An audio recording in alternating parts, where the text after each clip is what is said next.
Home Cinema and Tech Review. I am excited to share my overall experience with external GPUs in this video, how you can improve like 3 to 4 times, maybe even 5 times, depending on your laptop, internal CPU or GPU capabilities. It might be 10 times better than your laptop's performance, and you can do the similar stuff if you have a NUC style mini PC without a GPU, dedicated GPU. In this video, we're going to talk about how you can improve the, of course, video editing capabilities and, of course, gameplay capabilities, what you can add with this sort of conversion kits through the Thunderbolt 3 to 4, and is it going to be a bottleneck position depending on your system? So let's dive in. I've been testing this external GPU kit like probably 2 or 3 days, and my GPU I'm using here is RTX 4070 Ti from Galax brand, and I have ATX 3.0 supported 750 watts high power or Certec high power supply, and also Thunderbolt kit here, so I can connect it through the Thunderbolt to this laptop. The laptop that I'm using is Asus VivoBook, and it is Intel 13900H i9 CPU, which is one of the most powerful ones right now in the market, and in 2023, end of 2023 and beginning of the 2024 as we speak. And I have the dedicated GPU inside, RTX 4060. Of course, it's a laptop version, not a desktop version like this. So I've compared it with many tests. So I'm going to share all my information with you. The first thing is first, there are some sort of things that you need to know. Your Thunderbolt speed is going to, of course, affect the performance of your external GPU, and the GPU that you choose and the CPU inside, of course, has to match together. Right now I'm using the highest laptop possible with possible upper mid-level or higher level CPU. So this means it is actually going to perform equal to each other. If you don't match it up, you're going to bottleneck it. So that's a general concept you should be knowing. But from the bright memory test we had, this is by NVIDIA many of the time used, RTX 4070 Ti made 92 FPS, and my internal GPU only did 37. It means it is above 2.5K with DLSS supporting, and also ray tracing benchmark shows us that really external didn't do too much of a bottleneck and performed enough. And when I say it like this, I've also checked the passmark scores from the internal laptop style performance and external desktop style GPU passmark scores. It says about 2 and 2.2x-ish speed up compared to one to another normally. So it means it is delivering what it should be delivering to us. Not every game does this, but internal display RTX 4060 made it 70 FPS with the same settings, 4K with this monitor like 3044 and 1044. So this resolution we made 70 FPS inside, and external GPU made us 133, which means again double the speed of the internal. So we're not having a bottleneck here. So if you choose the right card, you won't be having a bottleneck. I'm not talking about 4080 Ti or 4090 series. I don't think this is the ideal location to choose a card. Like if you're going to go something like RTX 4090 Ti, you're probably going to use it in a PC case, because many of the render systems like Premiere and Blackmagic, or let's call it DaVinci Resolve, and maybe even Premiere Pro, After Effects, all of these programs have the ability to use GPU in some sort of level. So if you're going to use it, probably 4060 series will be enough, but 4070 is not bottlenecking. So you could go to 4070 Ti, kind of like a high-end card, and I am able to play 4K games at 132 3 FPS, which is far more than enough. It's not going to be same with every games, but I also check out the Furmark test, and the Furmark made it in, we made the test in 2K this time, 281 with the external card, and with the internal we did 78. Let me just do it again. 280 to 70.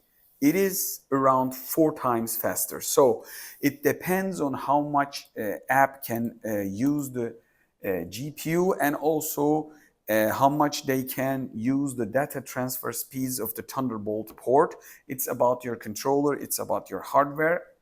It will change from system to system, but I'm sharing general knowledge here and my test results. And one more thing, we also did a Cinebench setup, Cinebench internal setup.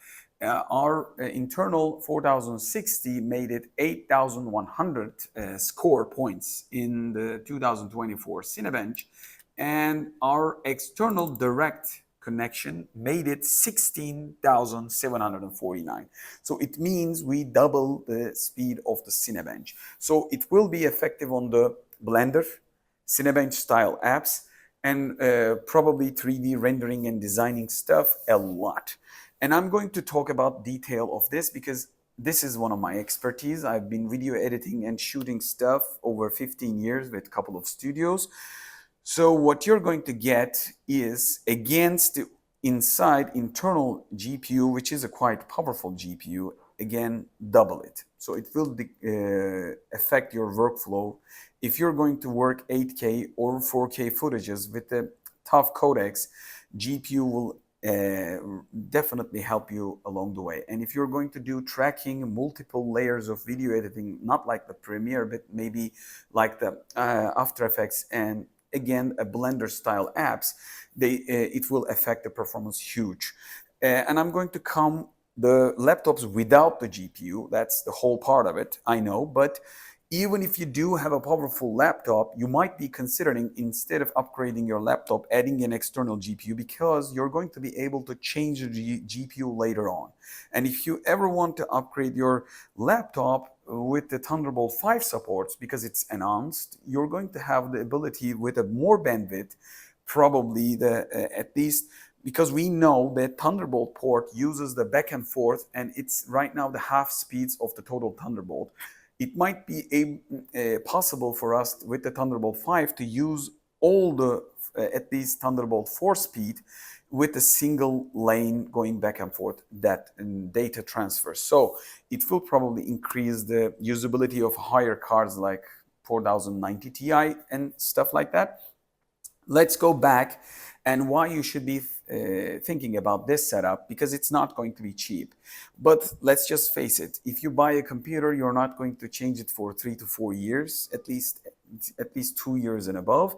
So this will give you a long lifetime with your laptop. And the second thing is, if you want to go travel easy, light, you can buy a 13-inch, 14-inch, maybe even 11-inch, 10-inch ultra compact laptops with a Thunderbolt port.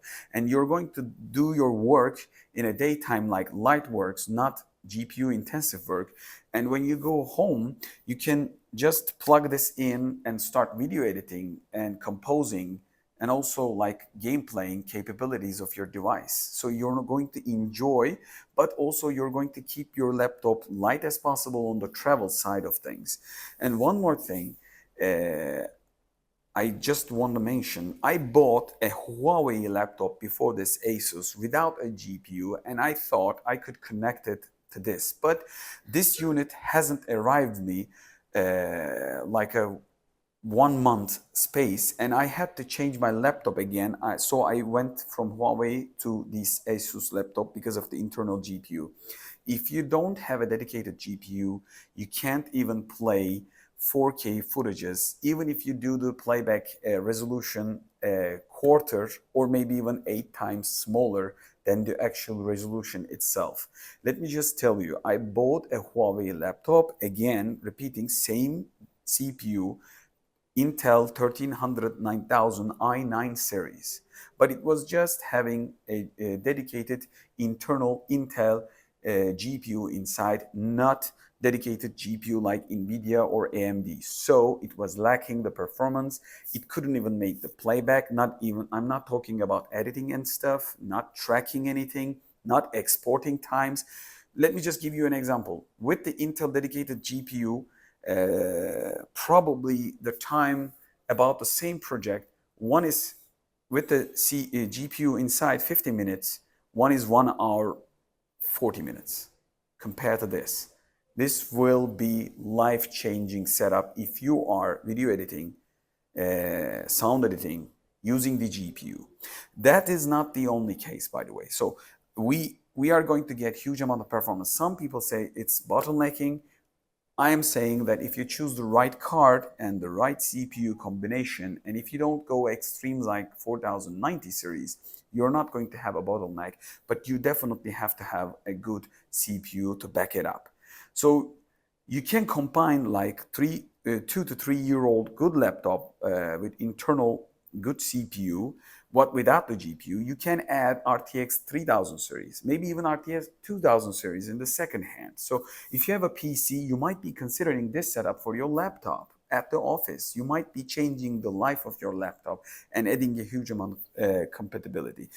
One more recommendation will be, if you're going to make a gaming setup at home and business setup at daytime, you can do something like Steam games and every kind of like Origin games into a one hard drive and connect it through the Thunderbolt external port or USB 3 port from here, just to connect to this kit. And when you go home, you can install the Steam games, everything just on board, and just the hub, keyboard, mouse to this, USB hub to this, and you're good to go. You don't have to connect anything, just a single Thunderbolt port is enough. And it even has a charging capability. I remember, if I remember correctly, 100 watts. So it can charge your laptop with a single cable if your laptop supports it. So it's ideal for Ultrabooks, Lenovo Yoga style foldable laptops, also like 14-inch, 13-inch small laptops. Some people might ask, is it going to work with the Macs? MacBook M series, like Snapdragon style mobile CPU and GPU combination Apple created, they are not going to support this sort of device. So if you have an Intel based MacBook or Mac mini devices, if you install Windows, so you can use this device through the Thunderbolt port like I do. You can play games when you install Windows only if you have Intel based Mac devices that supports Thunderbolt 3 or 4. So it's not, it might not be ideal for new MacBooks, but it's definitely ideal for when it comes down to the 2 to 3 or 4 years up top old laptops without dedicated GPU. Even if you have dedicated GPU, like I told you, it just beats twice or sometimes 4 times much faster the internal GPU of the latest generation. So of course, if you have internal RTX 4090 with a much more expensive laptop, by the way, the prices of the laptops, I want to make clear that if you ever want to buy the same GPU inside of a laptop, your laptop's price will be probably increase, not maybe double, but 75%. So if you buy the card separately, you're going to have the option of a smaller, much more portable and long battery life version, because sometimes these devices have to use the NVIDIA dedicated GPU inside and they decrease the battery too quick, and you're going to also have to use a bigger laptop on the travel. You're going to use a much more portable setup at the travel and maybe at the office, like emails and stuff, but in the night time, if you're creating content and shooting video editing and stuff, so you can definitely go and consider this way is a pretty good, logical way. The cost will be, I guess, in the long run more effective, and you can easily upgrade this, and when you upgrade your laptop you can still continue to use it. Isn't there any downsides? Yes, the downside is sometimes it doesn't see the graphic card. If you have a 2 graphic card setup like this, I have internal and external GPU. So the ideal way is just like a PC, you close the system and plug in the Thunderbolt. It's not going to be plug and play. When you put it in, insert the device, it just sees the device, but it doesn't work properly. NVIDIA driver sometimes cannot cancel the internal to go to the external. So you have to do it like this. You have to, yes, close the system, plug it in and open up. And if you go to a standby mode, sometimes it doesn't see the GPU, external GPU, and you have to restart the system. But it's not too much of a problem. If you don't have an internal GPU, that's ideal. You won't be having any problem. When you plug it out, no problem, because no hardware crushing each other with same or similar drivers. One more thing there is to know that again, a performance issue, you have to use the HDMI port from the external GPU. If you use it like a Type-C converter that I use here, from a Type-C, if you use it like internal laptop connection and get the visual out of the HDMI port of your laptop, you're going to decrease the performance hugely. So let me tell you the numbers, by the way. There's a big Cinebench indirect performance is 15, which means it's going to go in the laptop and get out 15 points, 15,000 and 16,700 and plus when you push out directly. But when it comes down to the game performance, it's huge. 78 when you take it out from a laptop's HDMI, and 92 when you take it directly from the GPU, external GPU. So 20 frames, it means about 20-25% performance out of it. When it comes down to the full mark, direct and regular benchmark difference is, if you do it going internal and going out, 95 FPS, same settings, 281. So it limits the bandwidth travel. So the data has to go with the Thunderbolt port in, and then using the internal GPU and CPU maybe even again, and out from the HDMI of this laptop or the conversion kit from here. And it's awful to see 3 times less performance when you do it like this. And if we have a Tomb Raider benchmark, direct performance is 133, and if you go it round like this, hold your ear around the way, 90 FPS. So that means it's going to be losing again 43 FPS when it comes down to it, like 50% performance loss on the way. So you have to use it from this HDMI port or display port on the external. If you don't do it, you're going to lose the performance. But for the rest, you can do it for AI, you can do it for computing power, you can do it for maybe Bitcoin and coin calculation and stuff. So this will help you out along the way. I hope this helps. You have to buy a power supply, you have to buy a converter, you have to buy a GPU. I know it's not going to be cheap, but this sort of extreme performance gaming laptops are huge, cumbersome, and they're power supply units like big bricks. But the smaller laptops have smaller adapters, power supplies like smartphone adapters. So you're going to have to find yourself a small adapter on the travel, and you're going to be able to use this big boy on the extreme performance settings. Let me know if you find this video useful. I know some people says it is limiting for the 4090 Ti on the web. I checked a lot of videos, but I don't think it's the ideal way to go. 4070 Ti is an ideal card for video editing, tracking, and many kind of calculations, and it beats internal 4060 by far, and showing the performance it should be showing against it. By the way, one more thing at the end of the video, and many of the internal GPUs has like lower VR RAMs when it comes down to the Blender, maybe even After Effects, but the external cards have like 12 GB, 16 GB, kind of like high memory bandwidth memory, so you can work with higher texture levels if you're rendering and doing a lot of big 8K and slow motion, like high-end color grading, working high-end projects. So let me know what you think at the comment section below, and hope to see you in the next video, Home Cinema and Tech Review.